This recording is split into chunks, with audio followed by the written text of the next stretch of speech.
Peace and welcome to another episode of Artistry, where art meets industry. We are your hosts, Rochelle Etienne Robinson and Stan Substantial Robinson. Season 4 of Artistry is powered by Words, Beats, and Life.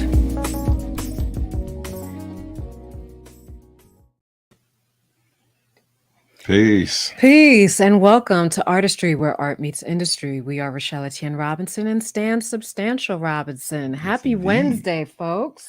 What's going on, family? How are you? I'm all right, about as okay as I can be, all this stress. Oh my goodness. we was a little late. We apologize. Yeah, technical difficulties, man, trying to maintain quality and all of that. So definitely, the troubleshooting behind this, the scenes can be challenging, Absolutely. But we are back and we're happy to be here in spite of what's going on in the world right now. Yes. So if you are in the Northeast region, like we are, it's a little hazy, feeling like LA. Looking like LA, more like, I don't know about feeling. Yeah, looking like LA, a little hazy, a little smoky, code red. So if you are in the Northeast region, hope you are all staying safe and able to take, short breaths. Yeah, man. So we got a special guest in the building. Well, not in the building, but on the call today. Yes. So, without further delay. So today's guest is an emcee, songwriter, educator, and youth advocate. He prides himself on providing his audience with a positive alternative, choosing to perform curse-free hip-hop with verses that don't degrade women, promote drugs, excessive violence, or over-glorifies money. He has performed at the Lincoln Center and the Kennedy Center. He has been featured on CNN and Great Day Washington. He has led youth workshops in Tripoli, Lebanon, and was commissioned to record an original song to honor Oliver Tambo's 100th birthday in South Africa. Okay, out here getting them stamps. Yes, all the stamps. He has performed, recorded, and collaborated with numerous award-winning artists, including Logic, Robert Glasper, Keyon Harrold, Miles Mosley, Chris Dave, Derrick Hodge, and the West Coast Get Down. Please welcome to Artistry our special guest, Javier Starks. Welcome to the show, Javier. Hey, what's going on, Jav? How are you? How y'all doing? I'm doing good. And I've also recorded with Substantial Stanley Robinson. Can't leave that out. Whole government. Okay. I love that. Substantial Stanley Robinson. Oh, I'm so sorry. Stanley Substantial Robinson. It's all good. What's going on, welcome brother? to the show, man. I'm doing good, man. Enjoying this hazy weather, man. It's man. But you have guests with you. You have birds chirping. I know, right? Out here in Tyson's Corner. So random. Doing multiple things. I was in the middle of doing something else, and I was like, let me put that aside, get on this podcast, grind. Excited to be here with y'all today. Yeah, man. Thank you. Happy to have you here with us, brother. Yeah, man. So on the show, of course, we talk about your creative journey. And so let's start with where you're from. I mean, I know we've had conversations outside of this, but you come from a military family. So stereotypically, a lot of military families have traveled extensively throughout the country. Where were you born and where have you lived since? I was born in Georgia on a military base. I've lived in Georgia. I've lived in Chicago. I lived in Tennessee. I've lived in Germany. I've lived in Maryland. I've lived in DC. I've traveled a lot, visiting family, North Carolina, Alaska. Yeah, man, been around the block a few times. Yeah. But yeah. Do you have a favorite? Do you have a favorite place that you recall, that you remember? You have fun. I'd probably say Maryland, DC, Virginia area is my favorite place to be. Yeah, the DMV is the best. You got like the vibes of like the industry, no pun intended, of like New York in terms of people you can connect with, but is slower paced with you when you step out to like the VAs or like certain parts of Maryland. You got like the green trees and grass and parks to go hang out, and then at the same time, it's just very wholesome and home-like, because folks, are just like down to earth. I'd say more than not so much like LA per se, where people move there for opportunity. You move Right. to the DMV, you're probably just looking for a nice place to live. So. Yeah. Or got a good government job. Yeah. Oh, yeah. Or you're working for Uncle Sam. Yeah. Right. Mhm. So as a creative, what can you recall for us your first introduction to the arts? Was it visual arts or was it performing arts? I was drawing long before I ever considered making music. So yeah, I used to like watching lots of cartoons. I still watch cartoons, just in the form of animation, not Japanimation, just animation. And yeah, so I liked watching cartoons, and the ability to sketch. I wasn't like magnificent or anything crazy, but I could draw little characters. I used to make up my own characters, and that gave me a platform with which to be creative and live within worlds that didn't exist. The same reason why I fell in love with video games. It's like something like Kingdom Hearts, like literally there's all these worlds that you can be in. Or something like Tears of the Kingdom, Breath of the Wild, etc.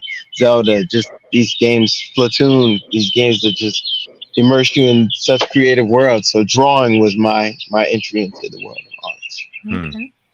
And so you mentioned, of course, drawing, and you're influenced by, cartoons and animation and comic books and video games. When did music come into play? So music was actually very unexpected and unplanned. I was in my mom had put me out at 17, and for whatever reason, she asked me if I wanted to move out at 18 or if I wanted to stay living at home. And I mean, at 17, I was still asking, can I go outside today? When I wasn't in trouble, and it would be no, would be the response sometimes. So I'm like, yo, that's her 18. I'm gone, I'm rolling out. And she took some offense to that and put me out in high school. And so I started living with my friend, who was so gracious enough to let me live there because my mom kept all my clothes and stuff. And I started experimenting with drugs, actually. I started partying a lot and doing lots of stupid things. But one thing that was a reoccurring thing, despite all the other things we were into, was the stupid music we were listening to. Is very destructive. But I knew all the lyrics. My friends are like, yo, you know every word to every song. How do you remember every word to every song? I'm like, I don't know. I just know it. And so they were like, yo, like you should like freestyle. You should like rap your own lyrics. Like if you remember all the words, it would probably be easy for you to perform. And like even to this day, like still like remembering my lyrics is not like troublesome to me. I can still like pretty much remember my first songs. So anyway, I met this guy, Joaquin. Big shout out to my brother Joaquin Evans, who stopped by my job at the time. I was working at a water dispensary store before Drink More Water was big. They were like our only competition. And he came in, he was like, yeah, man, I work with artists or whatever. Should come by, later this week and we'll connect. And I remember I was at a park drinking Mad Dog 2020. I'm like chugging. I could chug Mad Dog 2020 in like 45 seconds and be lit in like 5 minutes. And I was like, wait a minute, I'm supposed to be somewhere. And I like ran to Joaquin's house and we just started working on music and talking about the idea of different cadences and riding a rhythm in comparison to as being out of the pocket. And, I learned a lot from him. That was where it all began. And feels like a lifetime ago. And my goal with that, to shorten this answer, was once I realized that I could use art as a means to connect with and or inspire or motivate or shift things in this world to a more positive place, because I was a positive person who didn't want people to fall into the same vacuum of being misled by songs that were fun but deceptive. I was like, yo, I'm gonna make music that's like in between Lecrae and Lil Wayne. like it's gonna be like catchy but not preachy. It's gonna be like real, but like at the same time still like technically skilled. And so I started making art to show people that you could be successful doing what you love. That's what's up.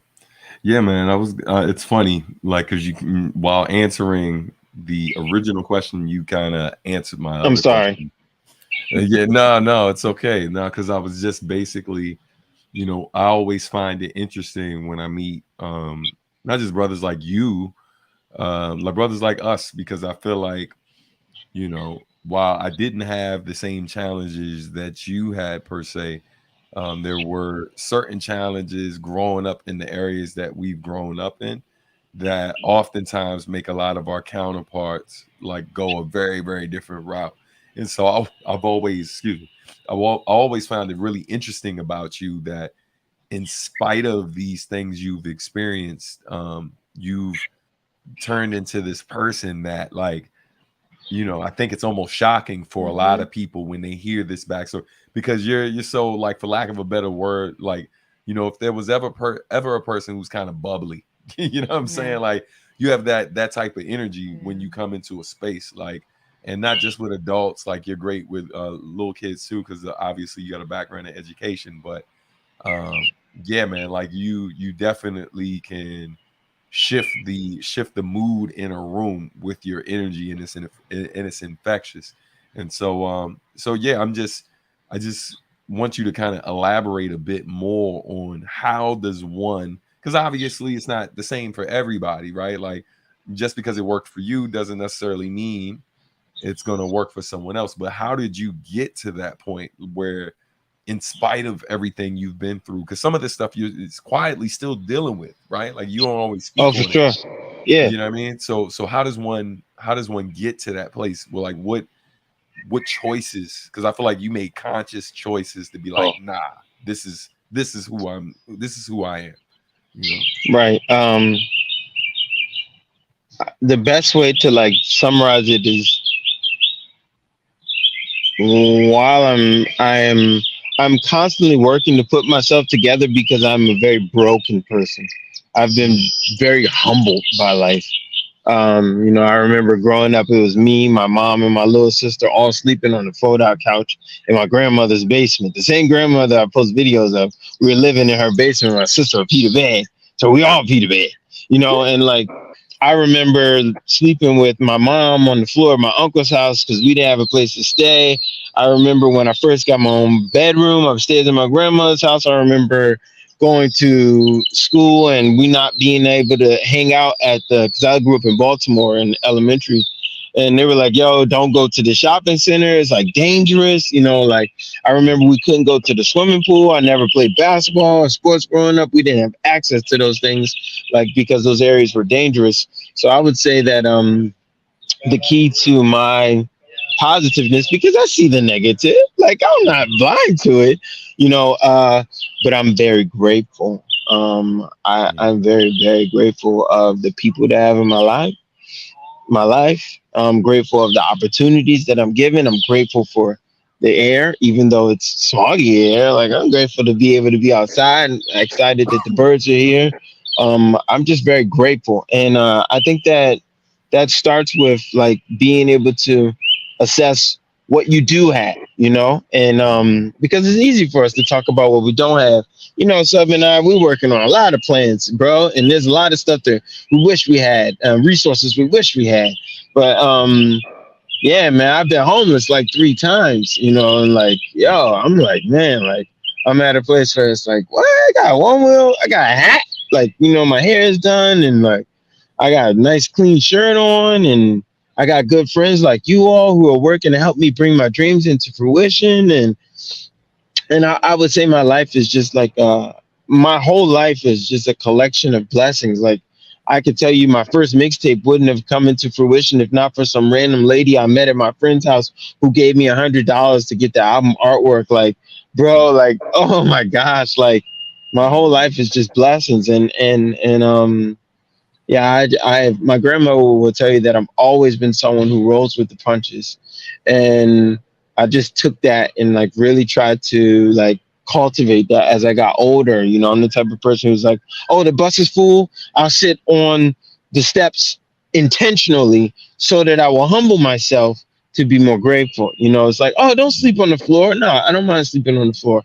It's not comfortable, but it's something that will make me appreciate the bed more. And it's just something that's practiced. Yeah. Yeah, no, it's powerful. Yeah. You know, some of the content that you've written about, obviously you pull from your life, and your experiences, your environment. But you've made a conscious effort not to speak on certain things, which hip hop has been known to do, talking about, from relationships, talking about violence, talking about drugs. But you've opted not to do that.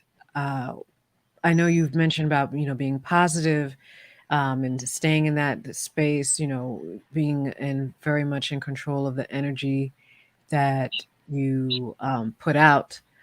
But it's going against the grain. So Mm. what made you decide to do that? Well, I looked at towards the end of high school, I started doing a program called Child Development. And then after high school, I was skateboarding and hanging out with kids in the neighborhood. And I didn't have a big brother, you know. I have friends. I have a big brother, and I realized a lot of the things I learned, you know, even stuff that I shouldn't have learned. You know, first cigarette, first experience with drugs, you know, learning about stuff like masturbation, etc. Like I learned that from my friends. And I was like, man, like I wished I had someone who was like keeping it real with me and like dropping these gems on me, you know? And so when I started creating art and I had just transitioned from a space where like, you know, not only doing drugs, but also selling drugs. And I'm like, yo, like I can't like push positivity while like simultaneously pushing negativity. And that doesn't mean that I think that people who sell drugs to survive are like negative people, but we understand that the impact of drugs on our body is Mm. destructive. So when I say that, I'm like, yo, like the goal is just to really to show people that like what is feasible, like, you know, to look someone in the eyes and say, oh, you're 7. My 12-year-old cousin is, I remember when he was like 8, he was watching these people on YouTube and he would talk about how much money they have, and I'm like, well, you know, do they really have that much money? How do you know they have that much money? And do you think that you can make that much money talking about Minecraft or talking about soccer? And he would be like, no, you know, you gotta like do blah blah blah, and you gotta have this. And I'm like, yo, but like they only think that because they haven't seen contrary. When I did a workshop at DC General Hospital with a group of homeless kids who lived there at the hospital that was closing down, because I'm pretty sure it's closed now. But I did a freestyle writing workshop with them. And one kid was like, yo, I'm driving down the street in my BMW and I suck your blood like a vampire, turn you to stone. And I'm like, but that's like not your life. Like, where is it coming from? You know, so like Yeah. the idea of the subconscious influence of art on us and in myself specifically, I'm like, man, you know, I remember trying like Robitussin, like drinking large quantities of Robitussin, Robotripping is what we called it, or doing PCP.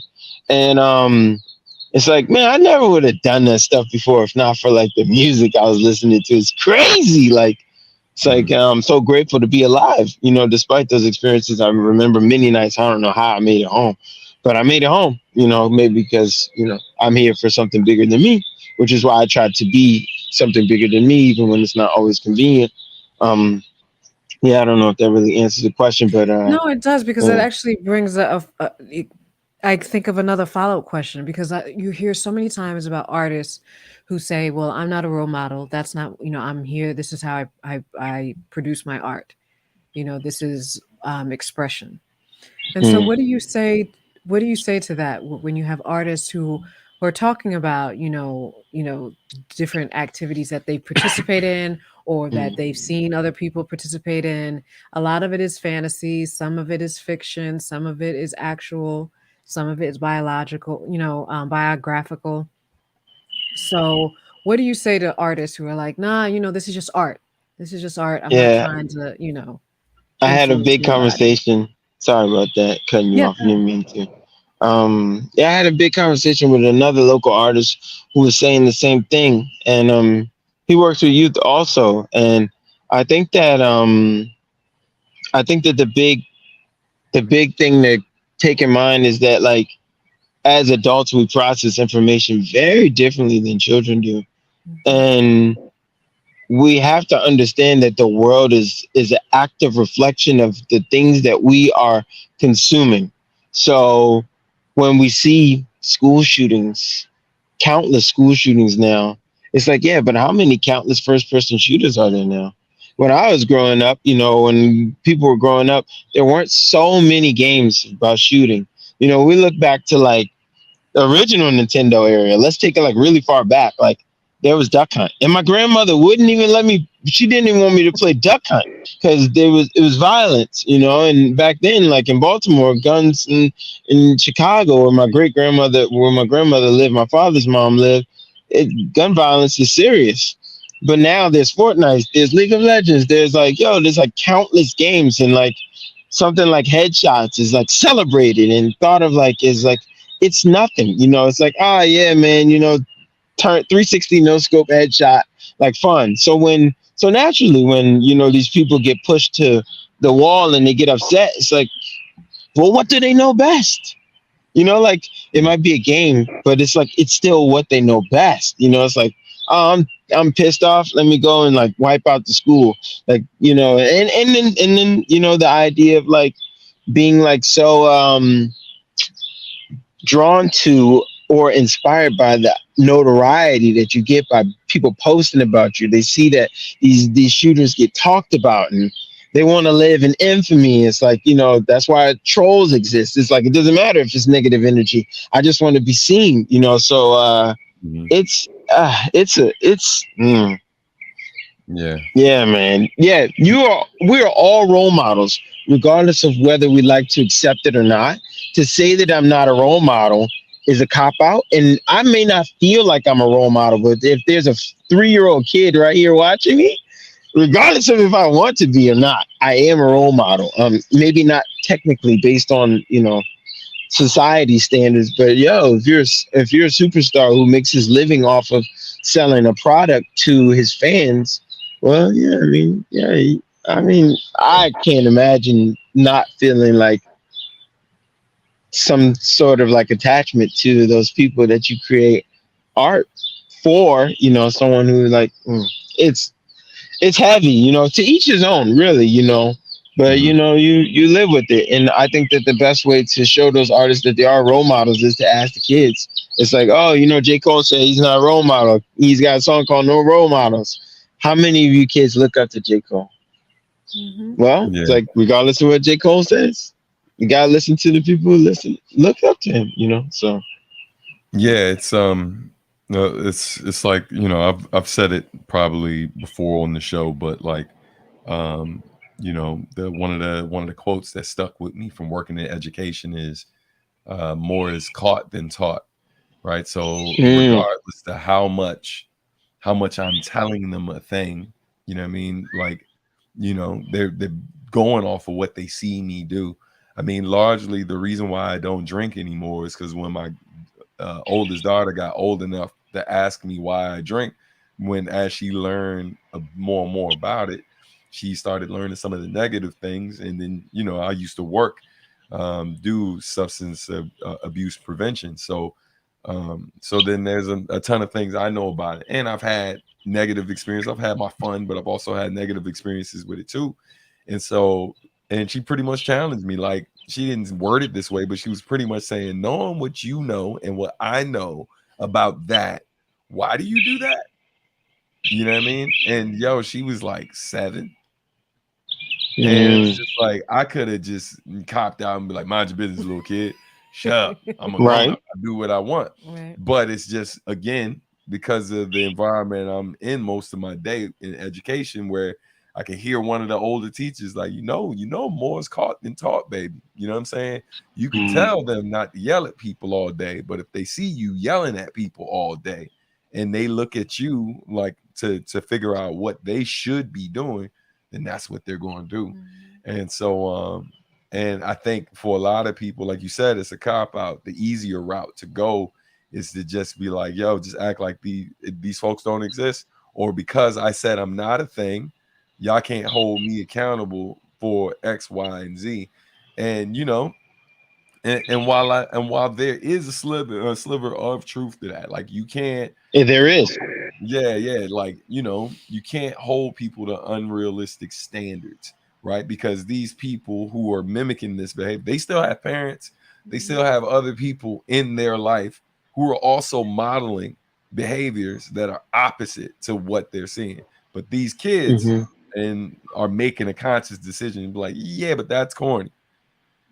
This is what I'm trying to do, because we also make a lot of positive stuff out. We describe it to be corny, like people write it off all the time as corny. You know what I mean? And yeah, man, it's it's a tough road, bro. Like I've always had a ton of respect for you, because I know from firsthand experience, it's not an easy path. You know what I'm saying? Yeah. Right. Yeah. No. I'll go for it. No, the only thing I was going to add is, you know, for those who say that, for those artists who say that, but you want their support. And when I say support, you want their emotional support, but you also want the financial support from these audience members, right? And so to say, you know, oh, well, I'm not a leader. I'm not you know, I'm not one to be looked at like that. But if they weren't looking at you like that, you wouldn't be in the position. You wouldn't have a career. Right. Yeah. You wouldn't have a career. Yeah, it's tough. It's like they can say that, and people can have whatever kind of expectations. You're just not obligated to own them, but they're also entitled to having them. That's the world is like weird in that way. So you know, I remember, I forgot who it was, but they were like, it was a famous person. They were like, yeah, if you don't like going out and meeting people and seeing people, well, then your job should be something that you do indoors. But if you're a superstar, well, when you go outside, I mean, you know, it kind of just comes with the game. And that doesn't mean that paparazzi is okay. Like, but the idea is like, hey, man, it's like you step out into the world. That's your office. You know, you're as a musician, as an artist, your office is in the bedroom, or in the living room, in the kitchen with whoever. Like, you're there. So like these people are being influenced by you. Maybe you might not be a role model, but you can't deny that you're influencing them. Are you responsible for it? No. But at the same time, maybe you are. I don't know. You know, if you're worried about that, then make better art. Right. So while we were talking about youth, you know, and how like you chose to impact young people through your music, how did you start getting opportunities to work with young people abroad? Okay, so I was working with this organization called Words, Beats, and Life, and I still work with them. I'm trying to find a little bit better lighting because I'm outside. I was working for this nonprofit called Words, Beats, and Life, and they were the reason why I was able to travel globally. But before that, I was working with kids through an organization called YDRF, the Youth Development Research Fund. And basically we would go to work with kids in like community centers or whatever, just like churches, schools, various different locations, literally. But these kids didn't even know who we were. We just show up. And my job was to be a peer support worker. And my primary objective was to provide positive peer support. So we would do different activities, like one activity is called When I See, I See. When I see substantial, I see a talented young man. When I see substantial, I see a driven, hardworking father. When I see substantial, I see an understanding, compassionate Black leader in our community. When I see Shell, I see a powerful woman who cares for her children and her significant other. When I see Shell, I see an incredibly like organized business professional. When I see Shell, I see a kind-hearted, fun person to be around. But like that type of feedback is rare in certain places. You know what I'm saying? Yeah. But imagine if where you live, when I see Sub, I see a smart person, they're like, yeah, man, he ain't smart. He's stupid. You stupid. So the idea was to provide the alternative to that, because in most cases, those kids were used to receiving that type of feedback. They always hear someone say, nah, he ain't smart, blah, blah, blah. So that was where I got my start. And then I kind of ran with it. But it was the funniest part was that, like, that person who ran that organization was like, he would always go to his office and be crunching numbers and be talking about how much money he was losing. And he would just look at me and be like, yo, Hav, positive hip hop just doesn't sell. Positive hip hop just doesn't sell. So I heard that so much in the beginning of my career. And I'm like, I'm going to make it sell. I'm going to make it sell, and it took a lot of work adjusting, and it still work. Every day is still work, because what I create is not what is ideal. The hottest artist in the industry is not going to be like, oh yeah, I need to make a song about popping it on the pole. Let me hit up Javier Starks. You know what I'm saying? It's like, and that applies to so many things. Oh, we're having a concert today. We got this artist, and this artist. They all talk about that. Let's also include Javier Starks. It's like, no, but I knew that was going to happen going into this, but this is what I feel like I'm supposed to be doing. Yeah, man.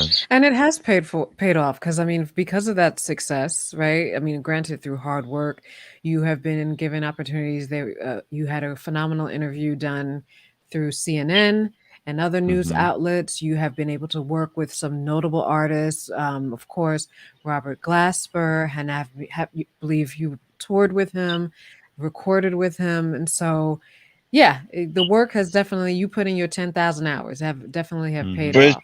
So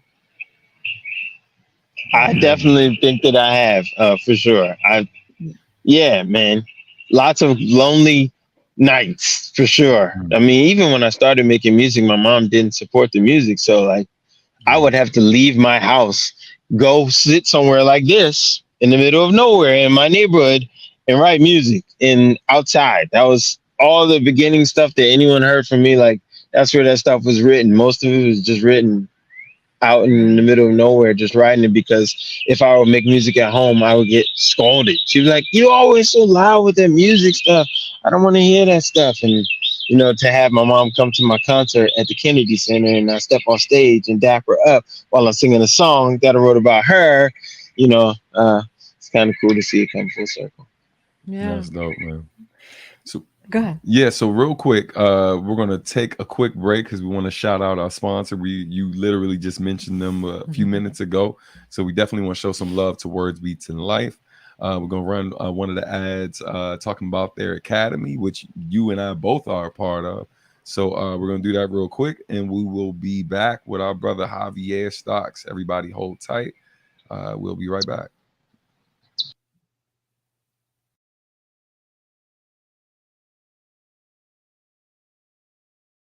Peace, my name is Stan Robinson, also known as Substantial, and I teach the business of music at Words, Beats, and Life.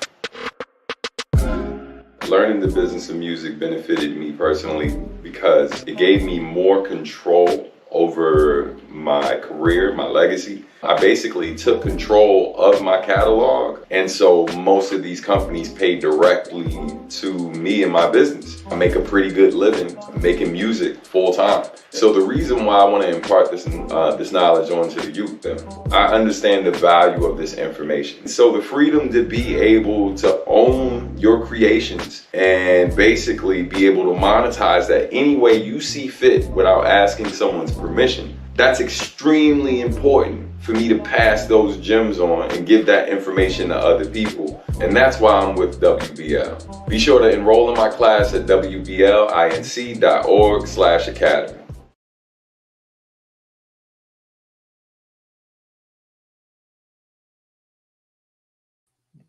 All right, folks, we are back. We're going to bring Javier back in a second, but real quick, before we do that, just wanted to give you all a heads up that we will be at AwesomeCon next weekend, not this weekend coming up, but the following weekend. We will be there from June 16th through the 18th doing our Sketchpads event. be sure to come check us out at the Walter E. Washington Convention Center. Saturday night is when the Sketchpads event will be happening. We'll be in room 154, so come check us out. We got some dope artists, some dope cosplayers that will be our figure models, and yeah, it's gonna be a great time. And don't forget goodie bags. Oh yeah, you know what I'm saying? We let them goodies. All right, so let's get back to talking to our brother Javier Starks. All right. So a perfect segue, have talking about alternative. You are I would say a self-professed nerd, right? You are involved in, the quirkiness. You have video games and anime, and you skateboard, and you do a lot of alternative Black culture. You participate in a lot of alternative Black culture. He was a blurred before there was a word for it. Exactly. So when were you first introduced to this lifestyle? What got you interested in like skateboarding and all these other things? Oh my gosh, I've been playing video games since my dad got me a video game as a kid. But in terms of skateboarding, Tony Hawk era, like that whole like game blowing up, like I fell in love with it. I had ridden skateboards before in Baltimore, couldn't go far, not outside the back alley type vibes. But like once I saw like you could do tricks on the skateboard, what, bro? Like that opened up a whole world of creativity for me. And then it also taught me a lot too, because, when it comes to skateboarding, skateboarding is difficult. There weren't so many YouTube videos to learn from then. And also skateboarding is painful. And you don't have a coach. Your coach is you. You're generally your main source of support. And you got your friends. So you start learning the value of community. You start learning the value of like fortitude, being like, I fell down and smacked my wrist, but I'm going to try again. It's actually painful. So like when I'm doing things in the industry and I get no's, it's kind of like, all right, okay, try a different one. But Tony Hawk probably got me into it. And I just love video games. I always love video games. I think they're so cool. And like something like Legend of Zelda teaching me problem solving and puzzles skills. Like I could find my way out of a locked in room if there was a way out long before there was a escape room, because like that's what I do in my free time. I solve problems, that's what video games are, and they build motor skills and hand-eye coordination. So I'm not great at all sports, but I play almost all sports, and I'm decent at many things. Yeah. Speaking of sports, you're you're definitely our first guest that is both a professional artist / or musician, and also a professional athlete. So man, let's take a second to talk about like the Onewheel. And for our folks who aren't familiar with the Onewheel, could you please educate them real quick? Like, what's the Onewheel? Hold up, let me make sure we can see it. Tell them what is that contraption? What is the Onewheel? Bro, this thing right here that I'm sitting on. The Onewheel is a one-wheeled, single-wheeled, self-balancing electric skateboard, if I had to describe it. Yeah, shout out to Blackheart too. What's up, Marcus, my bro, and Stephanie. Steph. Sounds that Steph, y'all. Anyways, shout out to the folks in the background in the chat section. I love y'all. I still play Street Fighter. You can still catch that fade. But the Onewheel is a self-balancing one-wheeled electric skateboard traveling at speeds generally up to like 20-ish miles per hour.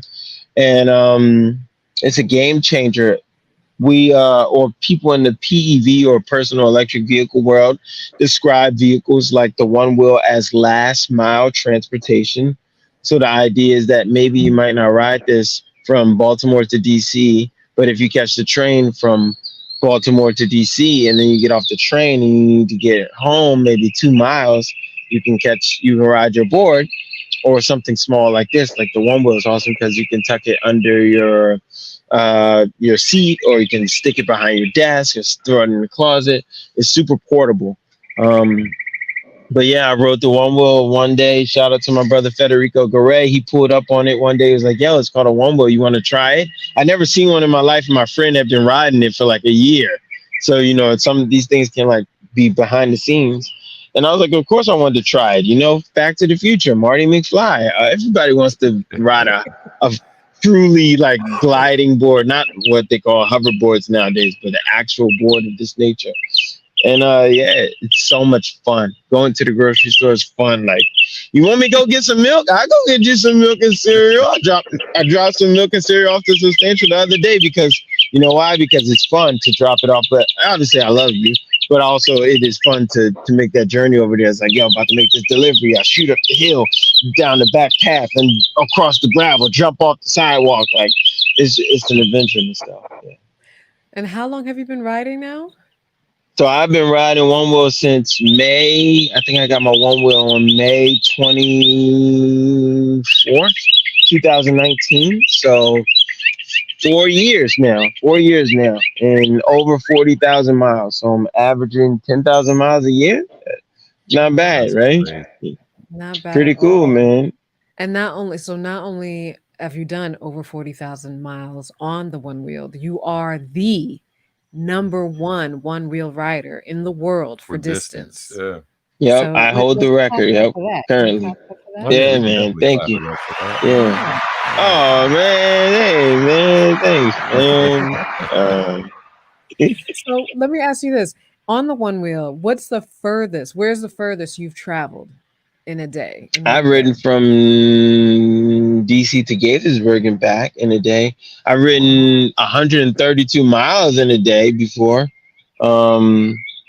Yeah, the furthest I've ridden on one charge, I did like a 50-mile ride, which is like I rode from Freedom Plaza or my house in Northeast DC to Vienna and back. That was cool. You see a lot of things. I see rabbits and turtles, and have I ever seen a snake? I probably have. Deer, and you meet lots of people, get a lot of stares, and you see buildings and roads you never would have crossed paths with. During the height of the pandemic when everyone was inside their house social distancing, I was social distancing on my one wheel in Odenton, and I went on so many adventures, and I'm just listening to music. I was listening to Donny Hathaway for a while, hang on to the world as it spins around, and just like it is like, just don't let the spin get you down, just don't let the spin get you down. Like I was just so moved and inspired by music and art while riding the one wheel. Like when people talk about meditation and finding your peace and your zen, like, man, if that wasn't so peaceful, just being outside in a world where literally there's like no one else outside. I mean, I would ride my one wheel to the Lincoln Memorial at 2:00 in the morning when there's no one there, and like the Lincoln Memorial was just me and Lincoln. You know what I'm saying? Like, it's just so wild to be the only person at the reflecting pool, like, out of all the humans in the world. And it's so beautiful, and it really makes me appreciate the outdoors and like breathing air, and like, I don't know, man. I've really found a new appreciation for life through experiencing things on the one wheel. Like, yeah, man. It's like, when most people just sit on the couch, like I'm out seeing hundreds of people, animals, wildlife, the sun, the sky, clouds, and I think about what maybe that person who's driving past me is experiencing, what their life might be like. But like, I think about all these things because I'm experiencing so much. But it also provides some life lessons too, because I know we've talked about this. Because as you know, Stan has a one wheel that he enjoys riding as well. You have said that one has to be okay with falling, because you will fall, right? Like with anything, when you're doing it for the first time, whether it's riding a bike, whether it's a skateboard, a traditional skateboard, or a one wheel. Like, can you speak more on that, on being okay with falling and falling gracefully? Yeah, I feel like it's a great metaphor for pursuing a career or absolutely, or something new. You know what I mean? Yeah. Yeah. Well, that started probably with skateboarding. It's like, falling is kind of like a badge of honor in skateboarding. but it was renewed and stepped up a level with one wheeling, because like, yo, you're riding on one wheel.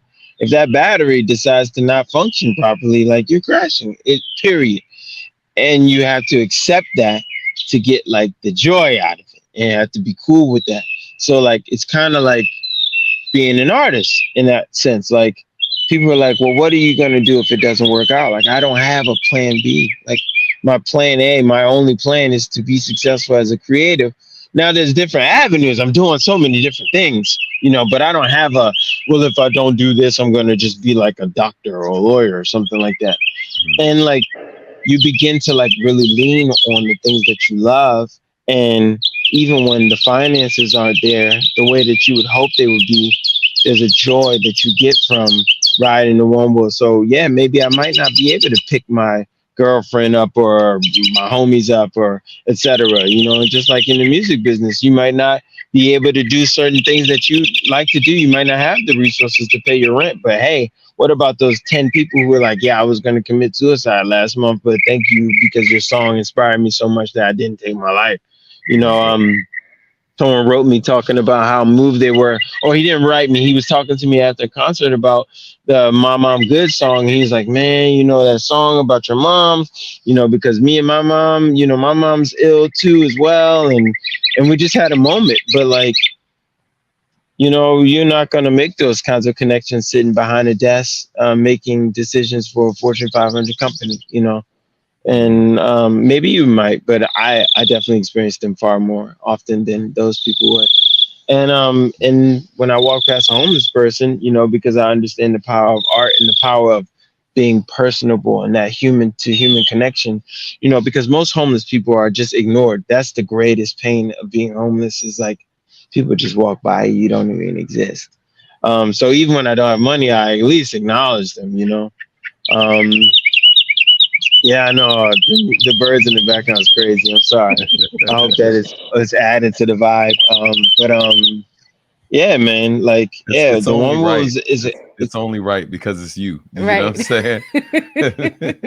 Fair enough, man. Definitely was not planned. I did not plan to be outside on this day when they're like, stay inside. But I'm chasing dreams, trying to make a relationship with Warner Brothers and film screenings, and get into voice acting and to acting myself, and to be I'm one who takes even my connections with some of the biggest artists in the world. When I met Substantial, I was working for another gentleman who was hosting this event, and my one job was to drive artists from place to place, and I met Substantial through that. And you taught me about musicality, and because that's something that Substantial does really well, like the musicality, that with it, like that. It's really fun watching him perform and seeing him rock the crowd, and knowing the things that I've learned from him. But there's this, you have to take leaps of faith, and one wheel is like, I trust my board with my life every time, because if it cuts off while I'm in the middle of the road in front of cars or whatever, I could be dead. But it gets me to and from, and you got to be willing to take those kinds of leaps in life. And I would have been the first male in my family to go to college, and instead, and I know, right? In elementary school and middle school, I had grades that put me, that bird's real loud, in the top 10 percentile of the state of Maryland in terms of test scores. So like, I was in gifted and talented classes. I like left the school that I went to and started going to another school where we had 2 teachers and we had rabbits, which was unheard of in Baltimore. And I was in gifted and talented and all these like different things that we did. I knew what pi was in like 2nd and 3rd grade. Like, you know what I'm saying? Like, my grandmother's an educator. Like, so like, there was school when there wasn't school. You will enunciate. And so like, to do this, be an artist stuff was like, to do this, being an artist stuff, you're funny, WBL. To be an artist, despite what was expected of me, like, my family often looks down on that. They're like, yo, you wasted your life. Like, you could have been anything, and I could have, and I know I still could be almost anything. Certain things you got to work on when you're young. You probably don't want to get into motocross right now at 20, 30, 40, 50 plus. You might want to start that younger. But most things I could still be. And but I'm cool with what I did, and I'm happy with what I did. I'm grateful for the choices that I made, and happy to be impacting lives. And at the bare minimum, even if I'm never impacting any lives, I'm happy because I'm doing what I love, even when I don't have resources to do it. Tomorrow, I'm going up to New York to do a store opening for a company that makes plant-based food, and they're going to pay for my transportation, pay me to be there, excuse me, pay me to do all kinds of things. And all I got to do is be myself and post about it. Like, Right. I might not be winning according to most standards. I don't have my own car. I don't have my own place. I'm not. What did my homie Flex Matthew say? He said, to some women, you might not look good on paper. You know, you're not successful on paper. I don't got the things that check out as like stability. But like, yo, like I'm happy with what I am and what I have. And I trust that working with the people that I'm working with, you all, that the rest will fall into place. Well, it won't fall. We're going to work to push it into place, but it's Oh going to yeah. come, you know? And Oh yeah. yeah. And real quick, a couple of things. You know, last I checked, like happiness looks sexy on everybody. You know what I mean? Mm. Because that's the thing. There's a ton of people who they look great on paper, but then you meet them and they're miserable. Yeah. Miserable. Mm. Meanwhile, like we see it all the time, right? Like where it's people who may not be the wealthiest folks in the world, but they got family that love them. They got people who they inspire around them and stuff, people who inspire them around them. And like, yo, and that's what I mean. That's why I enjoy being in your presence, because in spite of all your challenges, like, yo, you seem happy. You seem genuinely happy most of the time. And damn anybody who made it so you're not happy, son. You know what I'm saying? Because it's just like, you know, you bring light into any room you come into, and I think that's and that's, I don't want to say it's rare, because we're blessed to have a few people in our life that very much are those people. Like they bring joy with them every room they walk into, and you're definitely amongst those folks. So yeah, so damn anyone who's trying to dim your light, and to anybody listening too, man, for those folks who do exactly what Hav was saying his family does, and what our families have done with us in the past and stuff, until they saw us like go on and be successful. You know, anytime you tell people you want to be an artist, and they're like, oh, you know, you're wasting this, you're not doing this. Like, man, these same people who say that to you, homes are filled with music, and right? and Paintings, books that were designed, like that have covers on it that was designed by artists, photos inside of it that was shot by artists, the words written by writers, and like these same people who say that literally are keeping artists employed and paid. And they are just ignorant to that fact. They don't know. So just remember, man, like to all the artists that are listening, to people who tune in every week to listen to our show, just like, yo, speak to make a habit out of speaking to people who know about this world and know about the opportunities that exist in there, and don't let people who really don't live in this space get you down, because they're speaking to their own ignorance. It's not their fault. They just don't know. And to their own fears as well. Yeah. Oh, absolutely. 100%. Well, we are going to transition. I know we're actually a little over because we were a little tardy. But we're going to transition to our rapid fire questions, which is the fun part. This is a fun part. But yeah, so we have 5 questions for you. And so we want you to be honest. It's all fun. It's all fun. Son, lie to us, B. No, I'm playing. I try to be honest. My goal is to try to be honest. So the first one is. Ooh. You want to do this one? Yeah. Okay, I'll let you do it. Because you know we live. You know what I'm saying? You live in this world more than I do. This used to be my everything, but tough one out the gate. Street Fighter 2 Turbo or Street Fighter 3 Third Strike? Third Strike. Third Strike. Okay. I like the parrying. I like the growth. You still had the supers. It looked better. The animation was crispier. The music was better. It was just yeah. Third Strike for sure. Okay. You had mentioned before earlier in the show that you are definitely an avid anime watcher. And so what is your favorite anime of all time? One Piece, hands down, by far. Yep. One Piece. Luffy. I'm Luffy. I'm a little bit smarter than Luffy. But besides that, I'm Luffy. Luffy's Okay. the man. Okay. So, like, when we talk about artists or music specifically, as someone who makes music, who would you say is the artist that you've probably listened to their music the most in your life? Woo! Oh my gosh, Yeah. that's Getting tough. serious. Getting Um, serious. it would be an R&B artist for sure. It would probably be either Lauryn Hill, Erykah Badu. Yeah, because I mean, rap is amazing. Um, but I feel like oftentimes the R&B that I consume just goes a little deeper. Mhm. And while it doesn't necessarily always have the wordplay that I'm craving, like listening to Pharoah Monch, like Pharoah Monch would take it there. That's my favorite MC. He's got songs like Queens, Southside Queens, like the stories that he told. He took it there. But like, there's just something about Zion. Now the joy, the way that song touches you, like, whew, I can't think of many hip hop songs that really hit like that. There are some, but R&B probably primarily. I've been listening to a lot of Daniel Caesar, and yeah, Daniel Caesar is probably like my favorite artist right now. Okay. Right. And that was our next Yeah, one. that was Who's the the next artist you question. currently listening to? And Mm, so, yeah, okay. So, for the last one, since you took shells and answered it already, for the last one, okay. um, one thing I've noticed about you, which you don't always get to display, but for those who don't know, Javier is actually pretty nasty off the top of the head. So, but Mm, you're also nasty with a pen too. Like you're writing, you know what I'm saying, Mhm. or your Twitter finger slash, you know what I'm saying. However you're constructing your raps these days, you're pretty good. So that being said, like what do you find more enjoyable, writing or freestyle? ooh, Told I you. guess It's I gonna would be say tough.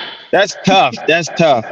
But if I had to answer like rapid fire, maybe freestyle is probably more fun. Mhm. Simply because it generally takes place in the company of others. Most of Mhm. the writing, it's fun seeing the outcome. I'm not Mhm. Yeah. like, man, this is so fun. I'm writing this deep song. It's good after the song is recorded, but like when I'm freestyling and I'm there and substantial's going off and the shell drops bars and the destiny drops bars, like bro, like nah, that doesn't happen because they don't rap, but Right. subs rap. And it's fun to like to rap and to catch the energy off someone else next to you. And like artistry, oh yeah, man, my art is free. Well, it's not free. I like to get paid, but art is me. Like so the idea is like, like it's fun to freestyle. That's tough though because like I would not ever choose to have a concert that's only freestyle because then I would feel like I miss opportunities to deliver concise messages because freestyle Mhm. can get a little messy with our expectations and what we're trying to stay in patterns and stuff like that. When it comes to writing, you can make sure it's like I want to touch on this and I want to touch on that and I want to touch on this and tie it all together with the chorus. That's catchy. And Yeah. sometimes with freestyle you miss out on that. But it's more fun to be in a cipher with like six of your homies and just I mean, I like seeing my homies shine. I like seeing people be successful. Even I realized this the other night. I was looking at the Instagram post and someone that mentioned someone that I'm not a big fan of. And I saw he had been successful. And I'm like, yo, that's good. As long as you're doing good things in the community, doesn't even matter if you're my friend or not. I'm never jealous or like wishing like not success on those people. Like, do your thing. Like seeing other people succeed is like the seed of hope that inspires people to create, live, and or be themselves. Like that person, I'm guessing it's Mosley WBL. Yeah, fear is a key factor in all of these things, and it's what stops almost all of us from doing almost all the things that we wish we could do, that we should do, that we can do. Like fear is just is yeah man fear is intense and like I was talking to you all about my other fear and talking to my partner or my roommate about my fear and yeah you have to challenge yourself and Yeah. the things that I've done in life they're just all ongoing. My dad was military. I remember we would go riding, I would ride my tricycle and he would jog. And he was like, one time we rode 3 miles out, you passed out. He carried me and the tricycle back 3 miles. But that's how I was going as a kid, you know. So 40,000 miles as a grown up on a Onewheel, like, you know what I mean? You know, it's kind of like on par. Right. Wow. Right. Well, hey man, now bro, we appreciate and love you, man. Thank you, man, for being. Hey man, I love y'all too. Thank you for having me. Sorry, I'm like outside the bird stop chirping, so they're like, yeah, it's time to go. They were adding commentary. Someone said that in the comments. Yeah. They were adding commentary. The bird they were commentary. co-signing. They were stamping a lot, man. They had feelings about some of the stuff you were saying. It was like freestyling. Word. You know what I'm saying? Hey baby, eat this worm. Yeah, he on point. That's funny. Right. But nah, man, we appreciate you for being on the show, and you know, wish you continued success, and we're excited for those who are listening who don't know. Javier, outside of being a great friend to us and our family, you know, he's also like a part of Substantial Art and Music.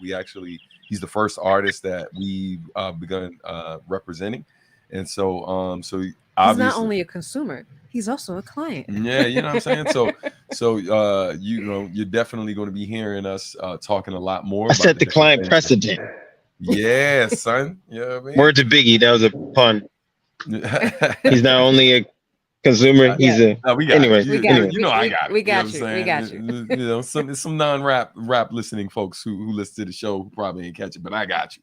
But before you go, let them know what you got going on next. And I know you talked about the thing you're doing with Plant Burger. Shout out to Plant Burger, because we had that for dinner tonight, and it was good. And Hav is the one that put us on. You know what I mean? So heck yeah, word! I'm happy to hear that. Yeah, so right now I'm doing stuff with Plant Burger, doing stuff with Drink Simple, Maple Water. They're awesome company that's supporting what I'm doing, like you all. They're supporting many great things and trying to do positive things in the world, shift the world into a better place. So big shout out to Drink Simple. But my next big focus is this cross-country project that I'm working on.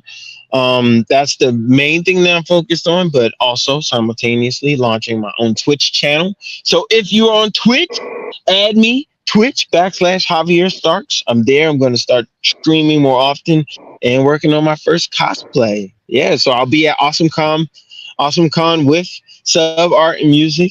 You know, come through, say what's up. We gonna be there, be like, what's up, back? You know? Yeah. Awesome. Appreciate thank you so much for being on the show. Thanks to our listeners and our watchers, those watching on YouTube.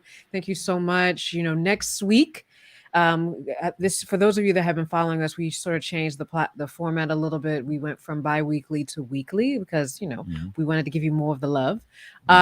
So next week we have visual artist Bisco Smith, who will be joining us. Yeah. Okay. Another Pratt alum that we're looking forward to catching up with. So again, thank you so much. If you like the show, please make sure to like and to subscribe so you can learn more. Please and thank you. And yeah, man, shout out again to our sponsor, WBL, Words, Beats, and Life. Man, we appreciate the support.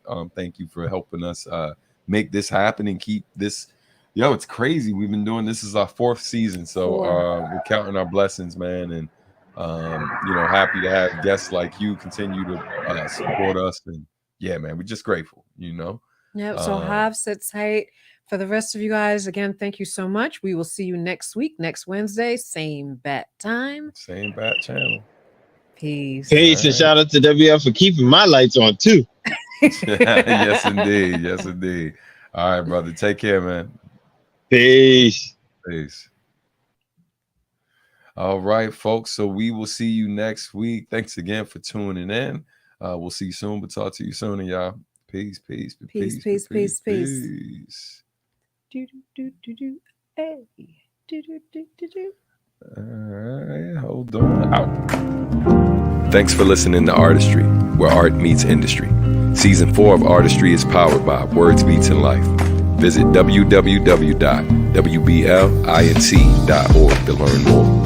This podcast is produced by Substantial Art and Music.